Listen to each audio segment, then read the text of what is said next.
สบายดีหมู่เพื่อนหมดสุขเนาะวันนี้พบกันคือเก่าเด้อพี่น้องเด้อสิพาทุกคนมาเลาะห้วยมาชมดอกไม้แคมห้วยเด้อพี่น้องเนาะ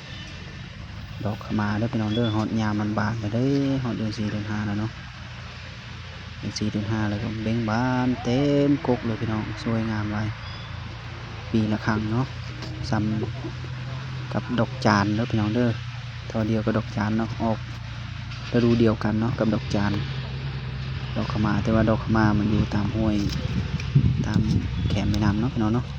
งามกลิ่นหอมเนาะพี่น้องเด้อยามเดือน4เดือน5เบ่งบานเต็มกกงดงามเนาะงามลายดอกสีแดงเนาะสีส้มปนสีแดงเนาะงามลายมีบางจุดคือกันเด้อพี่น้องเด้อบ่แม่นว่ามีหมดทุกบอนเนาะเป็นบางบอนที่ใดเนาะสวยงามลายหอดยามนี้แหละเบ่งบานเต็มต้น